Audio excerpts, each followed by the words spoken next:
আওয়ামী লীগ সরকারের আমলে জিয়া অরফানেজ ট্রাস্টের দুর্নীতি মামলায় খালেদা জিয়ার সাজা হয় 10 বছর। মামলার রায়ের পরে পুরো মামলার নথি, তথ্যউপাত্ত ও খালেদা জিয়ার দেয়া জবানবন্দি এক করে রাজবন্দির জবানবন্দি নামে একটি বই প্রকাশ করা হয়। তবে এই তথ্যউপাত্তের পিছনে যারা গবেষণার কাজ করেছেন তারা সকলেই 2018 সালে প্রথমে আইনশৃঙ্খলা বাহিনীর হাতে গুমের শিকার হন, পরে তাদের গ্রেফতার দেখানো হয়। সেই বইটির মোড়ক উন্মোচন অনুষ্ঠানে সেসব দিনের কথা তুলে ধরেন বিএনপির এই নেতাকর্মীরা। আমার চোখটা বেঁধে ফেলে হ্যান্ডকাপ লাগায় এবং গান দিয়ে আমাকে বলতেছে, গাড়িতে উঠো, আমরা পেয়ে গেছি, আমাদের আর কিছু দরকার নাই। মানে তারা জানতো যে আমরা এই কাজটা করতেছি। 18 সালের পরে একমাত্র বিএনপি বলেছে, তার আগে সব বোঝাপড়া শেষেই ছাত্রদের আন্দোলনে এখানেও আমাদের লোকই সবচেয়ে বেশি মরেছে। যারা এত কথা বলে এখন তারা কিন্তু মরে নাই। মৃত্যুর লিস্ট দেখবেন, শহীদের লিস্ট দেখবেন, দেখলে বুঝতে পারবেন। জামাতীয়তাবাদী একটা দল আছে যারা জামাতীয়তাবাদী বিএনপির ভিতরে ঢুকেছিল, তারা এখন চেহারা প্রকাশ করতেছে, কিন্তু আমাদেরগুলো পিওর জাতীয় আমরা ছেকছি, 12 সাল থেকে আমরা ছেকতেছি।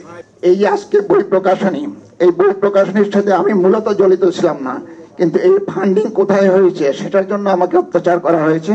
বিএনপি চেয়ারপারসনের রাজনৈতিক কার্যালয়ের এই আয়োজনে উপস্থিত অতিথিরা গত কয়েক দশকে রাজনীতিতে খালেদা জিয়ার অবদান তুলে ধরেন। ইতিহাস সাক্ষ্য দেয়, বাংলাদেশে যতবার গণতন্ত্র কেড়ে নেওয়া হয়েছে, স্বৈরশাসন বা ফ্যাসিবাদ মাথাচাড়া দিয়ে উঠেছে, প্রতিবারই কিন্তু সবচাইতে বেশি নিষ্পেষণের শিকার হয়েছিলেন দেশনেত্রী বেগম খালেদা জিয়া, কারণ তিনি গণমানুষের অধিকার প্রতিষ্ঠা করতে চেয়েছেন।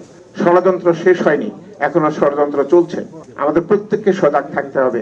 বিশেষ করে বিএনপি বিরুদ্ধে ষড়যন্ত্র বেশি হচ্ছে বলে আমাদের মনে হচ্ছে। সিনিয়র সাংবাদিক শফিক রেহমান বলেন, খালেদা জিয়ার আজকের যে অর্জন তার পিছনের ইতিহাস সুখকর নয়। আমি নির্দ্বিধায় বলতে পারি, খালেদাই বাংলাদেশের প্রথম মহিলা বীরশ্রেষ্ঠ। এই সম্মান থেকে অর্জন করতে হচ্ছে বহু কষ্টে ও ত্যাগের মধ্যে, তাই তার প্রতি অসীম শ্রদ্ধা দেশে ও বাইরেও ছড়িয়ে পড়েছেন। কোটি কোটি মানুষের ভালোবাসায় ফ্রিজ, টিভি এবং এসিতে দেশের 1 নম্বর ব্র্যান্ড ওয়ালটন। অনুষ্ঠানে প্রধান অতিথির বক্তব্যে মির্জা ফখরুল বলেন, ক্ষমতায় টিকে থাকার জন্য এক ধরনের অসুস্থ প্রতিযোগিতা শুরু হয়েছে। হাসিনা চলে যাওয়ার পর থেকে, পালানোর পর থেকে আমরা কেন জানি নিজেদেরকে আবার সেই পুরো বিশ্বাস ফিরিয়ে আনতে পারছি না, ঐক্যের জায়গাটাতে থাকতে পারছি না। কি দুর্ভাগ্য যে এখন যেটা শুরু হয়েছে এটাকে আমি মনে করি এতটুকু সুস্থ ব্যাপার না, অসুস্থ একটা প্রতিযোগিতা শুরু হয়েছে ক্ষমতায় টিকে থাকবার জন্য। আর ক্ষমতা তো টিকে থাকবে তখনই যখন এটাকে তুমি সেটেল করতে পারবে, স্টেবিলিটি আসবে, স্থিতিশীলতা আসবে। এবং তার জন্য আমরা যে কথা বারবার বলছি, সংস্কার তো আমরাই শুরু করেছি ভাই, আমরাই প্রথম সংস্কারের কথা বলেছি।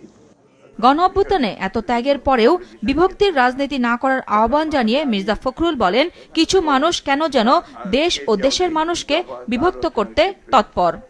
বিভক্তির রাজনীতি যেন আমরা না করি। এখন যেটা প্রয়োজন, সবচেয়ে বেশি প্রয়োজন দেশকে বাঁচানোর জন্য, গণতন্ত্রকে ফিরে পাওয়ার জন্য ঐক্য, স্ট্রাকচার তৈরি করার সংস্কার অবশ্যই লাগবে, কিন্তু সেই সংস্কারটার যে পেছনে যে শক্তিটা লাগবে সেটা হচ্ছে একটা নির্বাচিত পার্লামেন্ট, নির্বাচিত সরকার। এটা ছাড়া সংস্কারকে কখনো আপনার লেজিটিমেসি দিতে পারবো না আমরা। নুরুন নাহার উইলি, মাছরাঙা সংবাদ, ঢাকা।